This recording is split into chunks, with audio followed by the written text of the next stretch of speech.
Academy के online platform पे आप सभी का हार्दिक स्वागत है। हम पढ़ रहे थे अभिलेख। अभिलेखों के अध्ययन को एपियोग्राफी कहा जाता है। ये रिसेंटली अभी पटवारी का सवाल आया था कि अभिलेखों के अध्ययन को क्या किया जाता है? एपियोग्राफी। ठीक है। भारत का प्राचीनतम अभिलेख कौन सा है? शक शासक रुद्रमन का जूनागढ़ अभिलेख। भारत का प्राचीनतम अभिलेख कौन सा है? शक शासक रुद्रमन का। शक शासक रुद्रमन का अभिलेख, रुद्रमन का जूनागढ़ अभिलेख। ये अभिलेख जूनागढ़ झील के निर्माण, उसके बांध बनाने, उसके नहर निकालने, उस बांध की मरम्मत कराने से संबंधित है और ये संस्कृत में लिखा हुआ है। हम ये कह सकते हैं कि भारत का सबसे प्राचीन संस्कृत अभिलेख कौन सा है? शक शासक रुद्रमन का जूनागढ़ अभिलेख है। ये जूनागढ़ बीकानेर वाला नहीं, ये गुजरात वाला है। ठीक है। अभी हम राजस्थान के अभिलेखों की चर्चा कर रहे हैं क्योंकि हम राजस्थान का सबसे गोसुंडी का अभिलेख।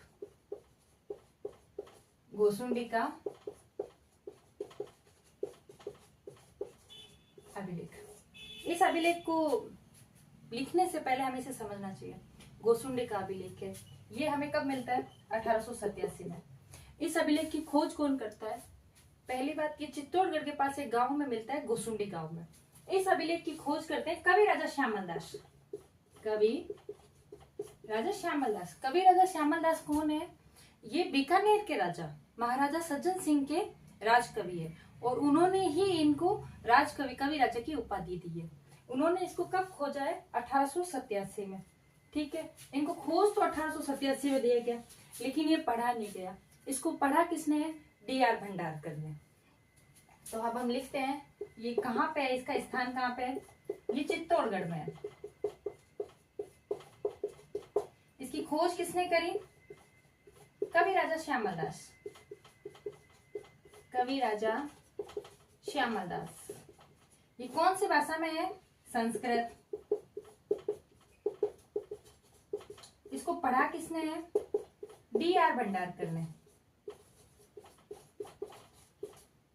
ये तो इससे संबंधित नॉर्मल बात है, लेकिन सबसे महत्वपूर्ण बात क्या है कि ये राजस्थान का सबसे प्राचीन भागवत या वैष्णव धर्म की जानकारी देने वाला अभिलेख है। ये अभिलेख एक मंदिर से प्राप्त हुआ है। ये अभिलेख कब का है? द्वितीय शताब्दी का। समय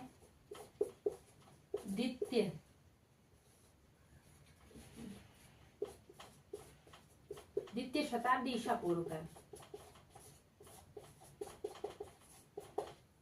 ये द्वितीय शताब्दी ईसा पूर्व का है, लेकिन ये राजस्थान का प्रथम अभिलेख है जो हमें भागवत धर्म या वैष्णव धर्म की जानकारी दे रहा है। ये एक मंदिर से मिला है, तो संभवतः ये एक मंदिर में लगा हुआ शिलालेख है, तो वो मंदिर राजस्थान का सबसे प्राचीन वैष्णव मंदिर है। तो हम ऐसे कह सकते हैं कि राजस्थान का सबसे प्राचीन वैष्णव मंदिर कौन सा है? जो गोसुंडी चित्तौड़गढ़ में है। ठीक है। और इसकी लिपि कौन सी है? भाषा संस्कृत है, लिपि ब्राह्मी है इसकी।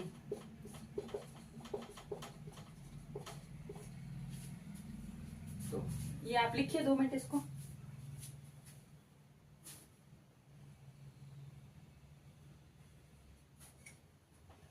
लिखिए। अभी हम बात करें सम्राट अशोक के शिलालेख की। देखो, भारत में सबसे ज्यादा शिलालेख अशोक ने लगाए हैं।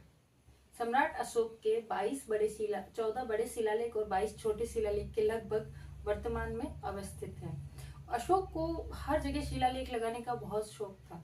अशोक शिलालेख में अपना नाम लिखवाता था, देवा नाम प्रिय अशोक। ठीक है।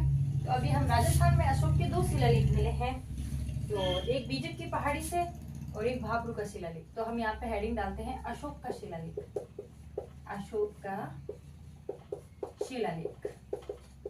अब अशोक आपको पता है कि वो 3री शताब्दी ईसा पूर्व हुआ था, तो उसके शिलालेखों का समय हो जाएगा 3री शताब्दी ईसा पूर्व। अब पहला कहाँ मिल रहा है? पहला मिल रहा है भाबरू का शिलालेख। भाब्रू का शिलालेख। ये किसको मिल रहा है? ये कैप्टन बर्ट को मिल रहा है, 1887 में मिल रहा है। कैप्टन बर्ट, इसका समय है 1837, सॉरी मैंने 87 बोल दिया, ठीक है। ये कहाँ से मिल रहा है? ये बीजक की पहाड़ी,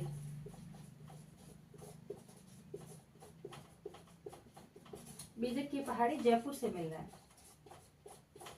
जब चीनी यात्री हेनसांग भारत आता है तो उसने विराट नगर में यात्रा करी थी। यहाँ पे उसने बौद्ध धर्म का केंद्र बताया था और उसने ये बताया था कि यहाँ पे 8 बौद्ध मठ थे। तो ये अशोक खुद बौद्ध अनुयायी था, अशोक खुद बौद्ध धर्म को मानता था और बहुत अनन्य भक्त था। उसने अपने पुत्र महेंद्र और संघमित्रा को भी बौद्ध धर्म का प्रचार करने के लिए विदेश में भेजा था। तो अभी क्या बोल रहे हैं? अशोक के शिलालेख वहां ही मिले हैं जहां से बौद्ध धर्म की आधिक्यता थी या प्रभाव था। तो ये हो गया इसका पहला शिलालेख। अभी दूसरा शिलालेख लिखते हैं हम, बैराट का शिलालेख। बैराट का शिलालेख, ये मिलता है कलाइल को। इसका समय हो जाता है 1877-78, 77-78। इसकी खोज करी थी कलाइल ने। कलाइल को हम भारतीय पुरातत्व विभाग का पुनः जन्मदाता मान सकते हैं, क्योंकि इन्होंने जितनी रिसर्च करी, जितनी संसाधन खोज सब करा, जितनी मेहनत करी उतनी किसी ने नहीं करी थी। इसलिए कहीं ना कहीं ये सवाल आता है कि भारतीय पुरातत्व सर्वेक्षण विभाग के पुनः जन्मदाता कौन है? कलाइल, क्योंकि उसकी स्थापना किसने करी थी? अलेक्जेंडर कनिंघम ने, ठीक है। और 1902 में उनके अध्यक्ष कौन थे? जॉन मार्शल, ठीक है। कलाइल ने खोजा, लेकिन इस शिलालेख को, ठीक है, इसके बारे में अभी हम अशोक के बारे में बात करते हैं। अशोक थे मगध के सम्राट। अशोक का साम्राज्य भारत तक ही सीमित नहीं था। अफगानिस्तान, बांग्लादेश, म्यांमार, एशिया, चीन, मतलब अखंड भारत किसे कहते हैं, वहां का ये शासक था।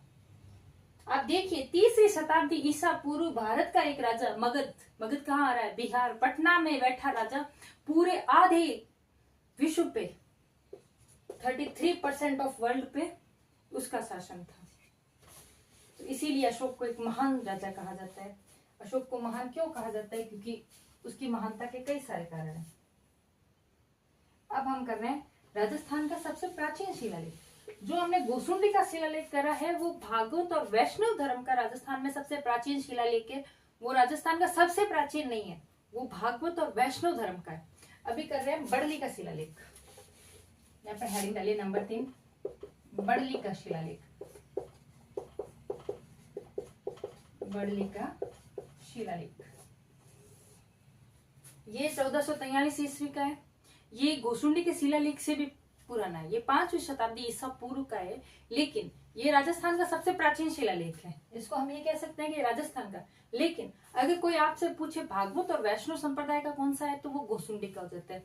अब फिर आपसे ये पूछ ले पश्चिमी राजस्थान का सबसे प्राचीन शिलालेख कौन सा है, तो नागौर में एक मंदिर है, गोठ मांगलोक मंदिर। वहां पे एक दधीची माता का मंदिर है जो दाहिमा ब्राह्मणों की कुल देवी है। वहां पे जो शिलालेख लगा हुआ है वो पश्चिमी राजस्थान का सबसे प्राचीन शिलालेख है। तो अभी हम इसके बारे में लिखते हैं। समय 443 ईसा पूर्व। कहाँ मिला है? बड़ली गांव के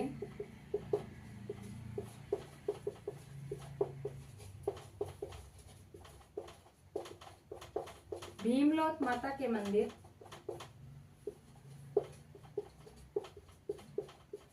अब आप लोग ये पूछोगे ये बड़ली गांव कहाँ पे है? ये बड़ली गांव आ रहा है अजमेर में। आप ब्रैकेट में अजमेर लिख लेना, ठीक है। इसकी खोज करी थी गौरीशंकर हीराचंद ओझा ने। गौरीशंकर हीराचंद ओझा पुराने इतिहासकार है। उन्होंने सिरोही राज्य का इतिहास लिखा था, ठीक है, और वो खुद सिरोही से भी थे।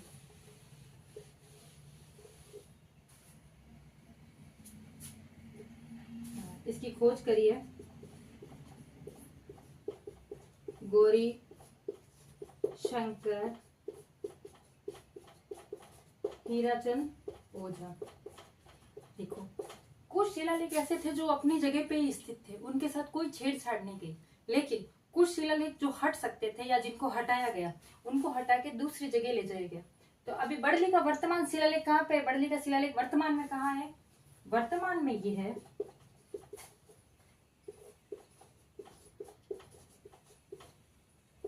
अजमेर में राजपूताना संग्रहालय में है।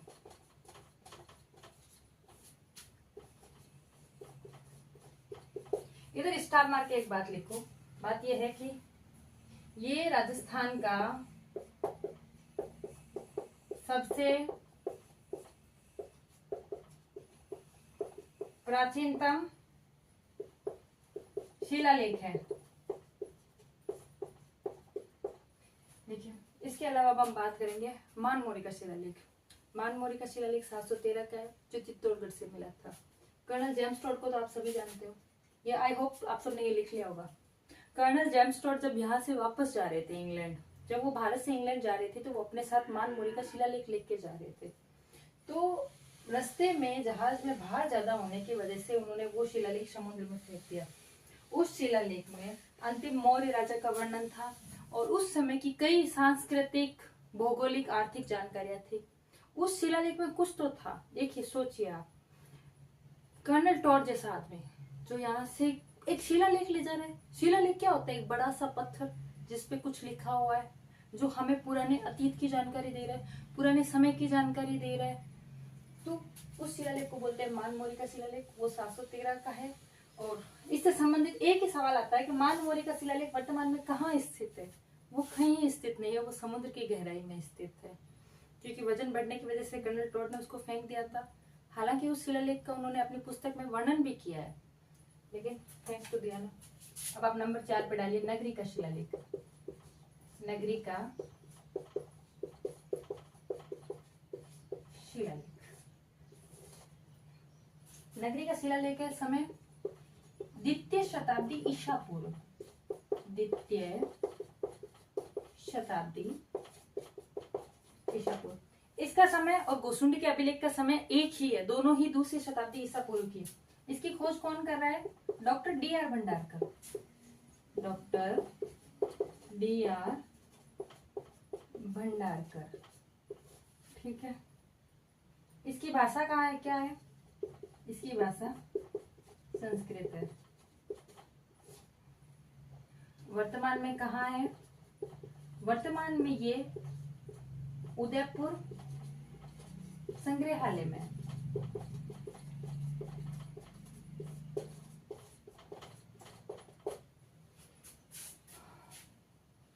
इसमें एक बात और है,